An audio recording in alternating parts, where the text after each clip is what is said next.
ஹல்லேலூயா. இப்போ நம்ம வேதத்தில் ஒரு அருமையான ஒரு மனுஷன், ஆனால் ரொம்ப அவனுடைய அற்பமான சில ஆசைகளினால தன் வாழ்க்கையவே அவன் இழந்து போனான். அப்படிப்பட்ட ஒரு மனுஷன், அவனை பற்றி நான் சொல்லணும்னு சொல்லி என் ஆவியில் நான் ஏவப்பட்டேன். அது யார் அந்த மனுஷன் அப்படின்னு பார்த்தீங்கன்னா, நான் ஒரு சின்ன க்ளூ கொடுக்குறேன், எத்தனை பேர் சொல்றீங்கன்னு பார்ப்போம். நியாயாதிபதிகள் புஸ்தகத்துல இருந்து எவ்வளோ வேகமா சொல்றாங்க பார்த்தீங்களா, விசுவாச அணி வீரர்கள் அவங்கெல்லாம். அதனால அவங்கெல்லாம் ரொம்ப வேகமா சொல்றாங்க சிம்சோன் அப்படின்னு சொல்லிட்டு. ஸோ சிம்சோன் அவரை பற்றி இந்த நியாயாதிபதிகள் புஸ்தகத்துல 13ஆம் அதிகாரத்திலிருந்து 16ஆம் அதிகாரம் வரைக்கும், அதாவது ஜட்ஜஸ் புக்ல 13th சாப்டர்ல இருந்து 16th சாப்டர் வரைக்கும் இருக்கிற வேர்சஸ், அதில் தான் அந்த சாம்சனுடைய என்டையர் ஸ்டோரியும் கொடுக்கப்பட்டிருக்கு.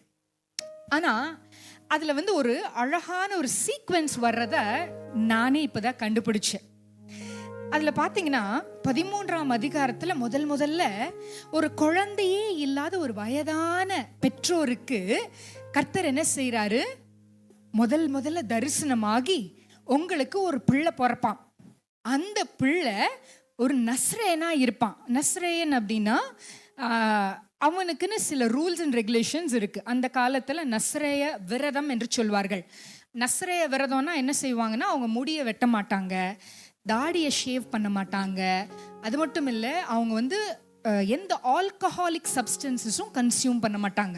அதாவது மதுபானம் சம்பந்தப்பட்ட விஷயங்கள், ஈவன் திராட்சை ரசத்தை கூட அவங்க குடிக்க மாட்டாங்களாம்.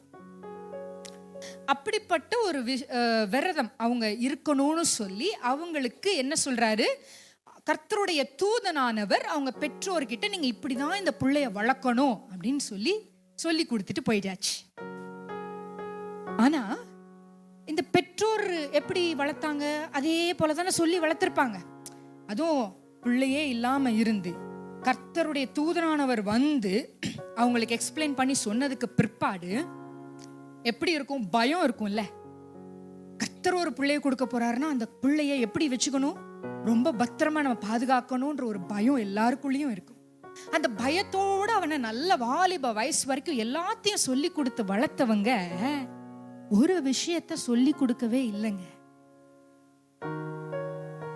கண்ணை பத்திரமா பார்த்துக்கணும். இந்த கண்ணுனால ஈஸியா நம்ம என்ன செய்வோம், இச்சைக்குள்ள விழுந்துருவோம். இந்த கண்ணு தான் நிறைய பிரச்சனைகளுக்கு ஒரு காரணமே. தப்பானதை பார்க்கறது, தப்புதான் செய்யணும்னு அவசியம் இல்லைங்க, சும்மா வெட்டியா பார்க்கறது. மொபைல்னு ஒன்று இருக்குல்ல, நம்ம இப்படியே பார்த்துட்டே இருப்போம்ல. அதுவும் முந்தைய காலத்துலலாம் இது இல்லை, இப்போ நம்ம காலத்துல நிறைய கொடுக்கப்பட்டிருக்கு, என்னென்னவோ இருக்கு. எத்தனை பேருக்கு அதெல்லாம் தெரியும்? வயசானவங்களுக்கெல்லாம் கேட்டால் இன்ஸ்டாகிராம் தெரியுமான்னு கூட எனக்கு தெரியல. இன்ஸ்டாகிராம் இருக்கு, ஃபேஸ்புக் இருக்குது, யூடியூப் இருக்கு, இன்னும் வேற என்னென்னலாம் இருக்குப்பா. யங்ஸ்டர்ஸை கேட்டால் தான் தெரியும். எக்கச்சக்கமான விஷயம் இருக்கு. அதுல ரீல்ஸ்னு ஒரு விஷயத்த ஒன்று கண்டுபிடிச்சாங்க. அதுல நிறைய பேரோட வாழ்க்கை 2 மணி நேரம் 3 மணி நேரம் அதுல தான் போகுது. ஆனா இவ்வளோ விஷயம் நமக்கு இருந்து நம்ம பண்ற தப்பு வேற. அந்த நாட்கள்ல இது எதுவுமே கிடையாது. ஆனா கூட இந்த சிம்சோன் என்ன செஞ்சாரு, தன்னுடைய கண்கள் அலைப்பாய்வதை அவர் உணரவே இல்லை. அதனால செய்ய போற தப்பு எவ்வளோ பெரிய ஒரு அழிவுக்கு நேரா தன்னை கொண்டு போகுதுன்றத ரியலைஸ் பண்ணவே இல்லை. இந்த ஒரு விஷயத்த ரொம்ப அலட்சியமா நாம நினைச்சோன்னு வச்சுக்கோங்களேன், கண்டிப்பா சிம்சோனை போல ஒரு முடிவு நமக்கும் வருவதற்கு வாய்ப்புகள் நிறைய இருக்கு. இன்னைக்கு இந்த ஸ்கிட்ல பார்த்தோம்ல, சாத்தான் அவங்கள அடிக்கும் போது சொல்றது என்னன்னா, நான் சொல்லித்தான் நீ இதை செஞ்ச, நான் சொல்லித்தான் இந்த ரொமான்டிக் மூவியை நீ பார்த்த, நான் சொல்லித்தான் நீ என்ன செஞ்ச, பப்ஜி விளையாண்ட. இன்னைக்கு நம்ம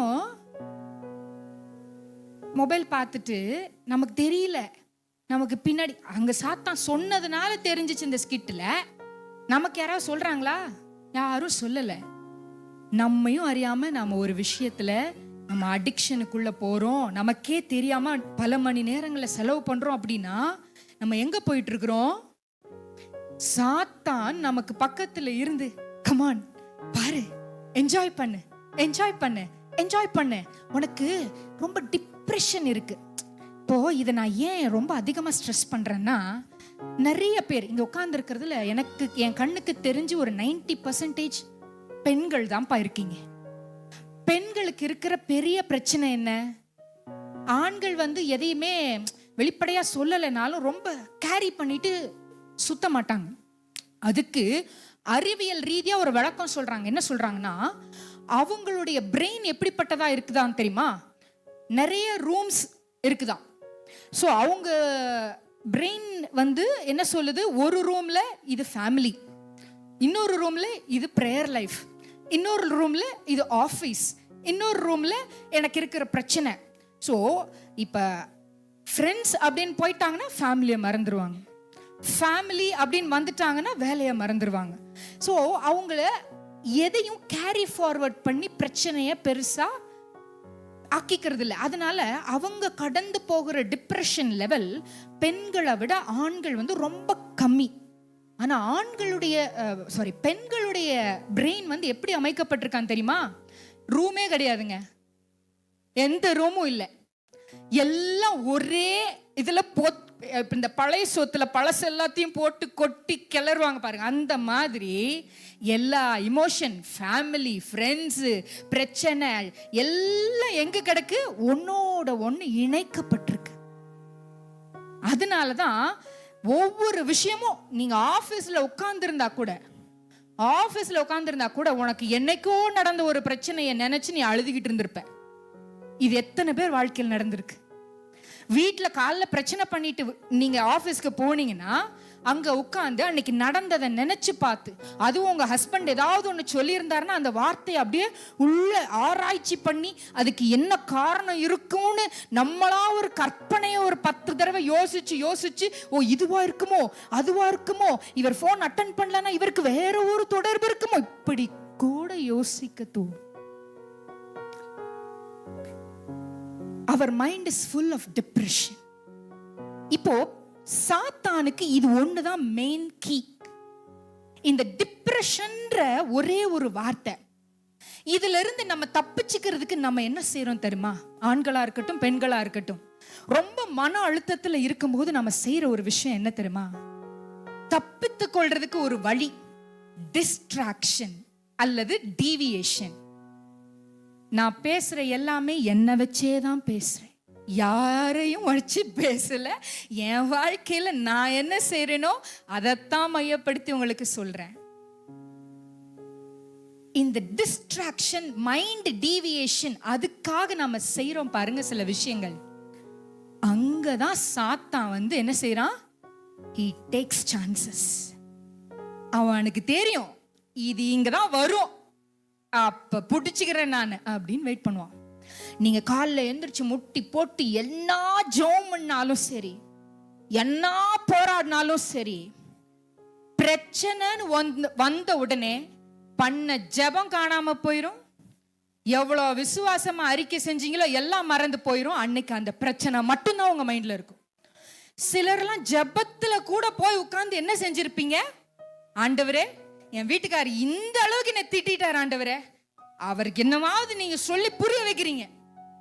வேற யார்ட்டையும் சொல்ல முடியலன்னு வச்சுக்கோங்களேன், ஆண்டவர்கிட்ட போய் இதெல்லாம் நான் பண்ணிருக்கேன்.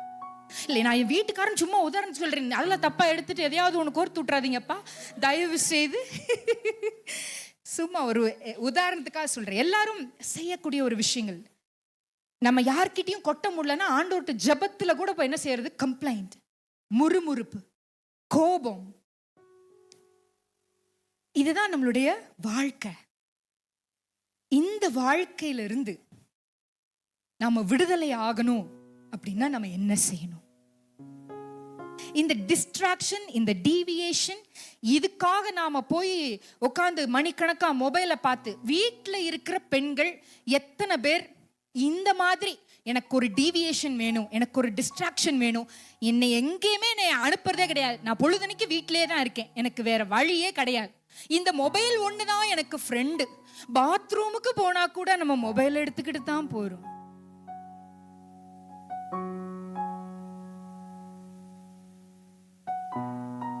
நிறைய பேர் சிரிக்கிறீங்க. சிரிக்கிறவங்க எல்லாம் செஞ்சிருப்பீங்களோ? ஆனா இன்னைக்கு நான் இதை உங்க மத்தியில பகிர்ந்து கொள்றதுக்கு ஒரு காரணம் இருக்கிறது. உங்க எல்லாருக்காக ஜெபிக்கும் பொழுது ஆண்டவர் என் இருதயத்துல போட்ட ஒரு மிகப்பெரிய பாரம் என்ன தெரியுமா? நம்ம எல்லாருமே நிறைய பிரச்சனைகள் இருக்கும். இன்னைக்கு இங்க ஸ்டேஜ்ல வந்து பட்டிமன்றத்துல பேசினவங்களா இருக்கட்டும், டான்ஸ் ஆடினவங்களா இருக்கட்டும், இல்ல இந்த நாடகத்துல நடிச்சவங்களா இருக்கட்டும், எனக்கு ஒவ்வொருத்தரை பத்தியும் தெரியும். ஒவ்வொருத்தரும் கடந்து போயிட்டு இருக்கிற பாதை என்னன்னு தெரியும். இந்த ப்ரோக்ராம் பண்ணும்போது கூட எவ்வளவோ விதமான கஷ்டமான சூழ்நிலைகளுக்கு மத்தியில ஒரு பக்கம் அழுக இருந்தா கூட அந்த அழுகையை அடக்கி கொண்டு இங்க வந்து நடிச்சிருக்காங்க, இங்க வந்து பேசியிருக்காங்க, இங்க வந்து ஆடி இருக்காங்க. வர்ஷிப் லீட் பண்ணவங்களும், sorry I forgot, worship lead பண்ண பிள்ளைங்க அவங்கெல்லாம் இன்னைக்கு தான் ஃபர்ஸ்ட் டைமா வந்து பண்றாங்க. ஆனா அவங்களுக்கு கூட எதையோ ஒன்று, ஏதோ எங்களை கட்டி வச்ச மாதிரி இருக்கு. அந்த கட்டி வச்ச சிறையில இருந்து வெளியில வந்து ஆண்டவருக்காக நானும் பயன்படணும்னு வந்திருக்கிறேன். நீங்க கவனிச்சிங்களா? என்னைக்குமே நடக்காத ஒரு விஷயம், கன்னடால ஆராதனை. எங்களுக்கு தமிழ் பேச தெரியாது, ஆனா நாங்க கன்னடால கூட ஆண்டவர் ஆராதிப்போன்னு வந்தாங்கல்ல. என்னவா இருக்கும்னு நினைக்கிறீங்க? இவ்வளோ தூரம் அந்த வாஞ்சியோட வர்றாங்கன்னா அதுக்கு என்ன காரணம் இருக்கும்னு நினைக்கிறீங்க? எல்லாருக்குள்ளேயும் அப்படியே உள்ளுக்குள்ள ஆண்டவர் ஏவிட்டே இருந்தார்னு நினைக்கிறீங்களா? No, everyone is going through a difficult path in their life. ஒருத்தருக்கு பணப்பிரச்சனை இருக்கலாம், ஒருத்தருடைய வாழ்க்கையில குடும்ப சமாதானம் இல்லாம இருக்கலாம், ஒரு சிலர் தனிமையா இருக்கலாம், ஒரு சிலர் துணை இல்லாம தவிச்சிட்டு இருக்கலாம், கால தாமதமான குழந்தை பாக்கியம், கால தாமதமான திருமணம், இப்படி எத்தனையோ விஷயம் உங்க ஒவ்வொருத்தரோட லைஃப்லயும் ஆட்டி படைச்சிட்டு இருக்கு. எல்லாமே எனக்கு கிடைச்சிருந்தா எனக்கு நிம்மதியே இல்லைங்க. எங்க ஹஸ்பண்டுக்கும் எனக்கும் ஒரு கம்யூனிகேஷனே இல்ல. உலகத்துல இருக்கிறவங்க கூட எங்களை விட பெட்டரான லைஃப் வாழ்றாங்க. ஆனா ஆண்டவரை அறிஞ்ச நானும் நிம்மதி இல்லாம வாழ்ந்துட்டு இருக்கிறேன். இப்படி ஒரு மனத்தாங்களோடு இங்க நிறைய பேர் இருக்கிறீங்க. என் குடும்பம் என்னைக்கு ரட்சிக்கப்படும் ஆண்டவரே? எத்தனை வருஷமா என் பிள்ளைங்களுக்காக, என் கணவருக்காக முட்டி போட்டு ஃபாஸ்டிங் இருந்து ஜெபம் பண்ணிட்டேன். இன்னும் என் கணவர் ரட்சிக்கப்படல, என் பிள்ளைங்க ரட்சிக்கப்படல. நான் இயேசுப்பாவுக்காக எழுமணும்னு நினைக்கிறதுக்கு இவங்கெல்லாம் எனக்கு தடையா இருக்கிறாங்கப்பா. இப்படி எவ்வளோ பாரம், எவ்வளோ போராட்டம். உங்க எல்லாருடைய பிரச்சனையில இருந்தோம் நீங்க வெளியில வரணும்னா you have to do one thing. அது என்னன்னு எனக்கு ஆண்டவர் கற்றுக் கொடுத்தது, ஆவியானவரோடு நடக்க பழகணும். Simple solution. ஆவியானவரோடு என்ன செய்யணுமா? நடக்க பழகணும். ஏன் தெரியுமா? ஆவியானவரோட நான் ஜீசஸ்னு சொல்லல, பிதாவை சொல்லல, ஆவியானவரோடு நடக்க பழகணும்னு சொன்னேன். என்ன சொன்னேன்? ஆவியானவரோடு நடக்க பழகணும். ஏன்? அவர்தான் கம்ஃபர்டர், அவர்தான் தேற்றரவாளன். யார் அவரு? யோவான் 14ஆம் அதிகாரத்துல ஆவியானவரை பத்தி டிஸ்கிரைப் பண்ணி ஜீசஸ் சொல்றாரு. என்ன சொல்றாரு? நான் இந்த பூமியில கொஞ்ச நாள் தான் இருப்பேன், நான் போயிடுவேன். ஆனா எனக்கு பின்னாடி ஒருத்தர் வர்றாரு, அவரு உங்க கூடவே இருக்க போறாரு. அவர் உங்க கூடவே இருக்க போறாரு. அவர் உங்களை விட்டு பிரியவே மாட்டாரு. இந்த ஆவியானவரை தெரிஞ்சுக்க பழகுங்க. நம்ம ஜீசஸ ஒரு மனுஷனா பாக்குறோம். லிட்டரலா we imagine Jesus as a man, இல்ல? இங்க ஜீசஸா நடிச்ச அக்கா வந்தப்ப கூட ஒரு சின்ன குழந்தை சொன்னுச்சு, ஓ இவர் தான் ஜீசஸான்னு சொன்னுச்சு. So we all have an imagination that Jesus would be like this. ஆனா பரிசுத்த ஆவியானவரை மட்டும் எல்லாரும் என்ன நினைக்கிறாங்கன்னா, ஏதோ ஒரு வல்லமை என் மேல வந்து ஆடுனா அதான் பரிசுத்த ஆவியானவர் நினைக்கிறேன். நோ, ஹோலி ஸ்பிரிட் அப்படிங்கிறவர் ஒரு நபர். ஹோலி ஸ்பிரிட் யாரு? He is a person. Holy Spirit is a person. உங்க கணவர் உங்க கூடவே லைஃப் லாங் வர முடியாது. உங்க பிள்ளைங்க உங்க கூடவே வர முடியாது. உங்க மனைவி உங்க கூடவே லைஃப் லாங் வர முடியாது. உங்க பெற்றோர் உங்க கூடவே கடைசி வரைக்கும் வர முடியாது. ஆனா you can always walk with this Holy Spirit. எப்போதும் சாகர வரைக்கும் உங்க கூடவே நடக்கிற ஒரு பார்ட்னர் உங்களுக்கு யார் தெரியுமா? அவர் தான் அந்த ஹோலி ஸ்பிரிட். இப்ப அவர் கூட நீ டெய்லி நடக்கிற ஒரு அனுபவத்துக்குள்ள என்ன செய்யணுமா? வரணும். இந்த நிறைய பேர் நினைக்கிறாங்க அந்நிய பாஷையில பேசுறது மட்டும்தான் பரிசுத்த ஆவியில நிரம்புறது அப்படின்னு நினைக்கிறாங்க. No, that's wrong. அந்நிய பாஷை உங்களுக்குள்ள பரிசுத்த ஆவியானவர் இருக்கிறார் என்பதற்கு ஒரு அடையாளம். அந்நிய பாஷை அடையாளம். ஆனா நீங்க அந்நிய பாஷையை பெற்றுக்கொள்ளாம இருந்தீங்கன்னா கூட பரிசுத்த ஆவியானவர் உங்களோடு இருக்கிறார். ஒன்னே ஒண்ணுதான் செய்யணும். பரிசுத்த ஆவியானவரே நீங்க வாங்கன்னு முதல்ல என்ன செய்யணும்? வெல்கம் பண்ணணும். First point, welcome him. First point, welcome him. ரெண்டாவது, நீங்க என் கூடவே இருக்க போறீங்க, நீங்க என்ன நடத்த போறீங்க, அதனால நான் உங்களுக்கு எப்போதும் என்ன செய்ய போறேன்? நன்றி சொல்லிக்கொண்டே இருக்க போறேன். ரெண்டாவது என்ன பண்ணுமா? Thank him. Thank him. இப்போ உங்களுக்கு ஒருத்தர் உதவி செஞ்சாங்கன்னா நீங்க என்ன செய்வீங்க? அவங்களுக்கு தேங்க்ஸ் சொல்லுவீங்க. என் பையன் இருக்கான் பாருங்க, அவனுக்கு தேங்க்யூ சொல்ற பழக்கம் வரணுங்கிறதுக்காக நம்ம என்ன செஞ்சோம்? சின்ன சின்ன விஷயம் எல்லாம் செஞ்சாலும் தேங்க்யூ அப்படிலாம் சொல்லி செஞ்சோம். இப்போ அவன் பெருசாயிட்டான். ஒரு சேர் எடுத்துட்டு வாப்பா, இந்த பைபிள் எடுத்துட்டு வாப்பா, இந்த போன் எடுத்துட்டு வாப்பான்னு கேட்டா கூட மம்மி நீங்க எனக்கு தேங்க்ஸ் சொல்லவே இல்லை அப்படிங்கிறான்.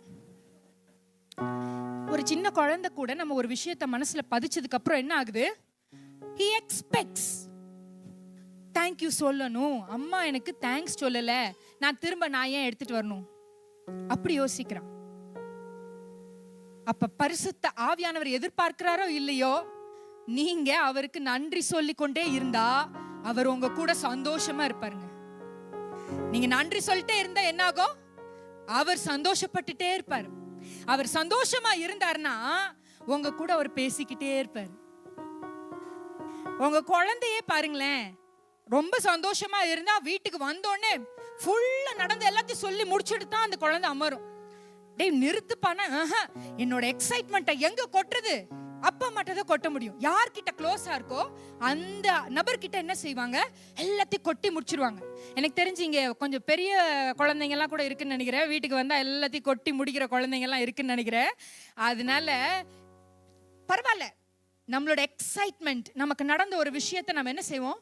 the closest person கிட்ட we want to share everything, அந்த எக்ஸைட்மெண்ட். அதே போல பரிசுத்த ஆவியானவர் என்ன செய்வார்னா, ரொம்ப மகிழ்ச்சியா இருக்கும்போது அவரும் நம்ம கிட்ட நிறைய பேச ஆரம்பிப்பார். he will start talking to us. பரிசுத்த இயேசப்பா பேசினார்னு சொல்றீங்க, ரைட்டு. பரிசுத்த ஆவியானவர் பேசுறத உணர முடியுமா என்னால? Yes, of course you can. பரிசுத்த ஆவியானவர் எப்படின்னா ரொம்ப ஜென்டிலான வாய்ஸ்ல உங்களோட பேசுவாரு. அவருடைய சத்தம் ரொம்ப அமைதியா தான் கேட்கும்னு சொல்லுவாங்க. அதனாலதான் நம்மளோட காதுகள் எப்படி இருக்கணும்னா ரொம்ப ஷார்ப்பா கவனிக்கணும். நீங்க கொஞ்சம் டிஸ்ட்ராக்ட் ஆகி கேட்டீங்கன்னா உங்களுக்கு சரியா கேட்காது, தப்பா கேட்டுருவீங்க. ஏன்னா அவரோட சத்தத்தோட கூட சேர்ந்து 4 சத்தம் இடையில வந்துட்டே இருக்கும். இந்த சாத்தம் அப்பப்ப பேசிட்டே இருப்பான். அவன் கிராஸ் டாக் பண்றது எல்லாத்தையும் நம்ம கம்ப்ளீட்டா கட் ஆஃப் பண்ணணும்னா நீங்க ஷார்ப்பா உங்க காதை வச்சுக்கணும். அதுக்கு என்ன செய்யணும் தெரியுமா? நீங்க ஷார்ப்பா வச்சுக்கணும்னா நன்றி சொல்லிட்டு 3வதா வர்ஷிப் பண்ணிட்டே இருக்கணும், ஆராதிக்கணும். நிறைய பேருக்கு ஆராதிக்கிற பழக்கமே இல்லை. இங்க ஜெபத்தை பத்தி விசுவாசத்தை பத்தி பேசணும். ஆனா அந்த ஆராதனைன்ற ஒரு விஷயத்த மறந்துடும். எனக்கெல்லாம் பாட்டெல்லாம் பாட வராதுப்பா, நான் என்னத்தப்பா ஆராதிக்கிறது அப்படிலாம் நினைக்க கூடாது. ஆண்டவர் நீ கழுத மாதிரி கத்துனா கூட, காக்கா மாதிரி கத்துனா கூட உன் குரலை கேட்க ஆசையா இருக்கிறார். உனக்கு என்ன தெரியுமோ, உங்களுக்கு என்ன தெரியுமோ அத மனசார ஆராதனை. பாட்டுங்கிறது என்னங்க, ரொம்ப இனிமையா இருக்கிற ஒரு விஷயத்தை தாண்டி மெய்மறந்து ஒரு மனுஷன் ஜாலியா என்ஜாய் பண்ணும்போது என்ன செய்வாங்க, விசில் அடிப்பாங்க. they will make some sounds இல்ல,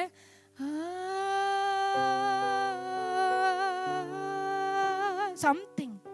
ஒரு குயில் கூட அதனுடைய சவுண்ட்ல கூட ஒரு மியூசிக் இருக்குல்ல. ஆண்டவர் இந்த உலகம் முழுக்க இந்த மியூசிக்கை படைச்சிருக்கிறார். ஸோ நீங்க என்ன செய்யுங்க, ஆண்டவருக்கு உங்க மனசுல நல்லவரே வல்லவரே நன்றி அப்பா உம்மை ஆராதிக்கிறேன் என்னெல்லாம் தோணுதோ ஆராதிங்க. அதுக்கு தான் நமக்கு நிறைய பாட்டு எழுதி வச்சிருக்காங்க. பிடிச்ச பாட்டெல்லாம் பாடுங்க. அப்படியே ஒரு பாயிண்ட்டுக்கு மேல நீங்க ஆராதிக்க ஆராதிக்க மெய்மறந்து போயிடுவீங்க. அந்த ஆராதனையில தேவன் கழிகூற ஆரம்பிச்சாருன்னா உங்களுக்குள்ள என்ன செய்வார்னா தாகத்தை போட ஆரம்பிச்சிருவார். உங்களுக்கு மேல மேல தாகம் வர ஆரம்பிச்சிடும்.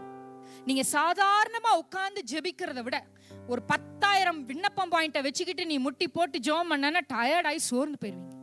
ஆனா 2 பாட்டு போதும். ஆண்டவரோட அந்த இன்டிமேட் ரிலேஷன்ஷிப்புக்குள்ள போறதுக்கு அந்த வர்ஷிப் ரொம்ப ஹெல்ப் பண்ணும். நான் பாட்டுன்னு மென்ஷன் பண்ணல, இட்ஸ் அ வர்ஷிப். அது நீங்க ஆண்டவரை உயர்த்தி பாடுறதுக்கு ஏதோ ஒரு இசைங்க, ஏதோ ஒரு ராகம். ஏன்னா இசை நம்மளை என்ன செய்யுதுன்னா நம்மையும் அறியாமல் நம்மளை க்ளோசர் ஒரு ரெல்முக்கு போக வைக்குது.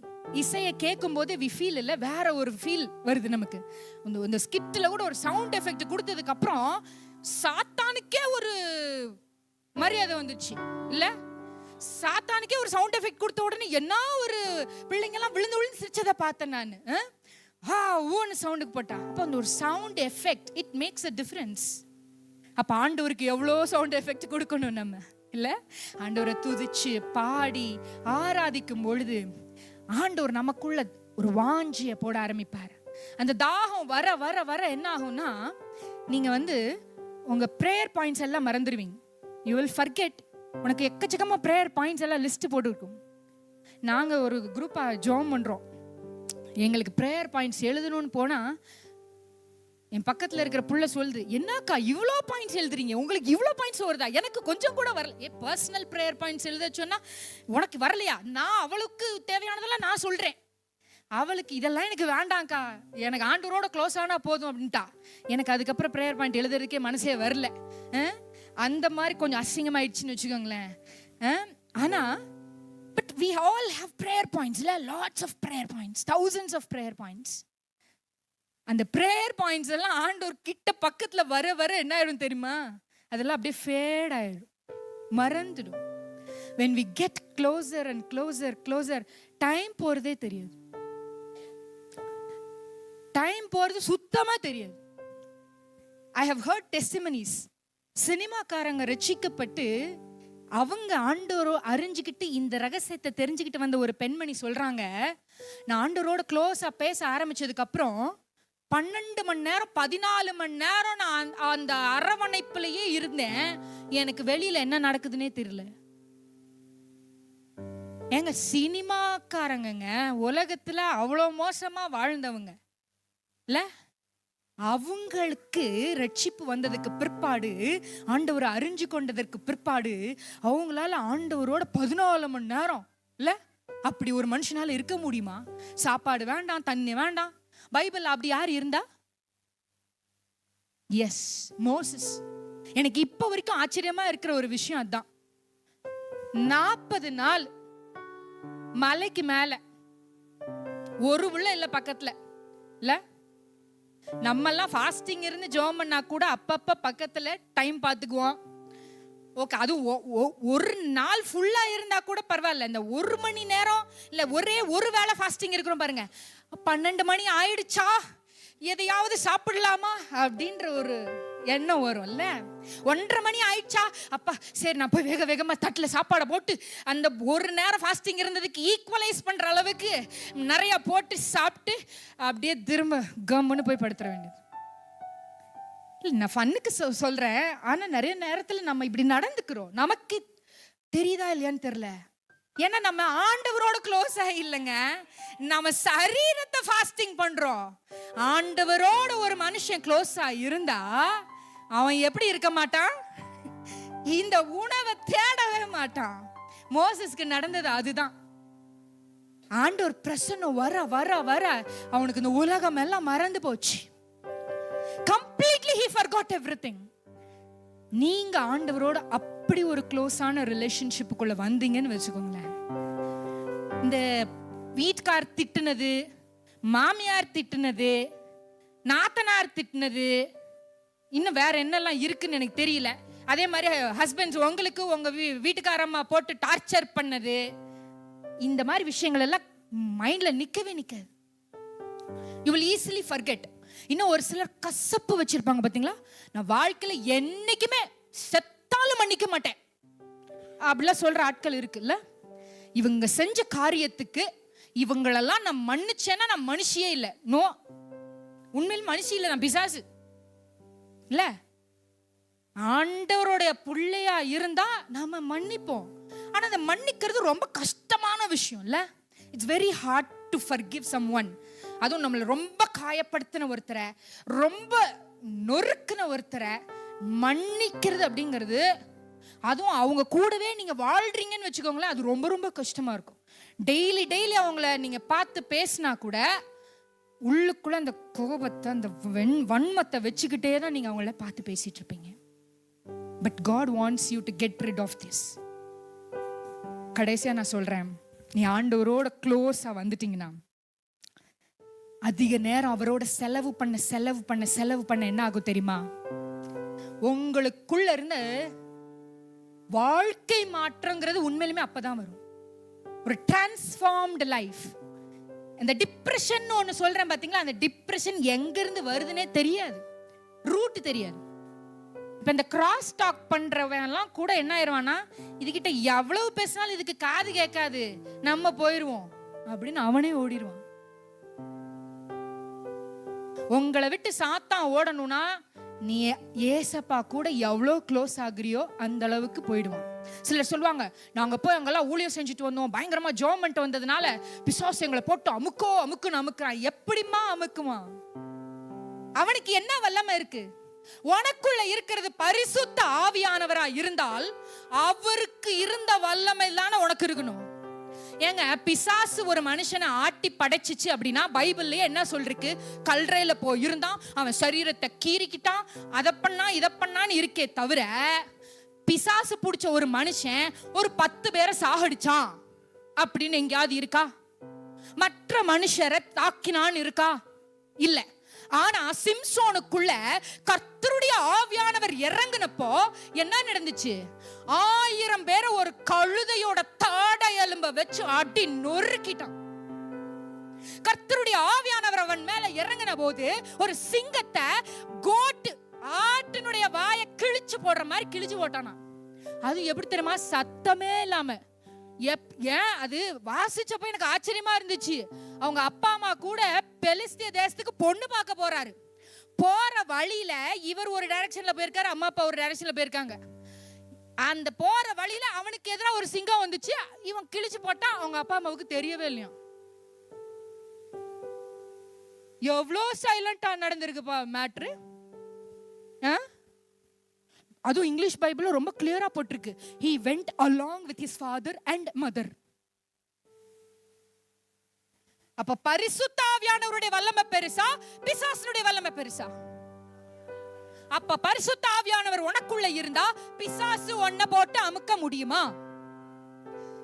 அப்ப நீங்க யார் கூட வாழ்றீங்க? உங்க மாம்சத்துல போராடுறீங்களா இல்ல பரிசுத்த ஆவியானவரோடு நடக்கிறீங்களான்றத யோசிச்சு பாருங்க. Start spending time with him. எனக்கு நேரம் நிறைய ஆயிடுச்சு.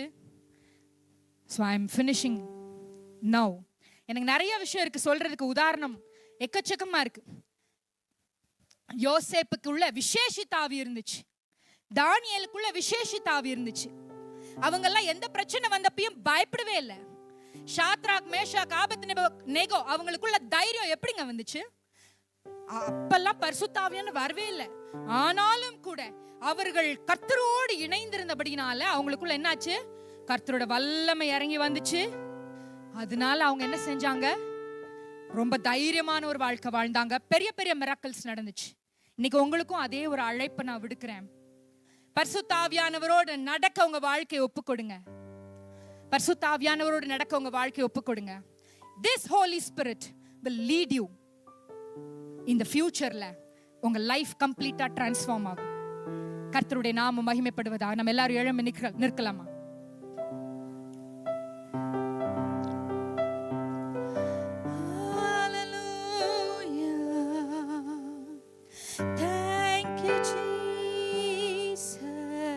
எல்லாரும் கண்களை மூடி பரிசுத்த ஆவியானவரே நீங்க எங்களோடு வந்து வாசம் பண்ணுங்கன்னு சொல்லுங்க. வாரும் தூய ஆவியே, உம் பிரசன்னத்தை வாஞ்சிக்கிறோம். உம்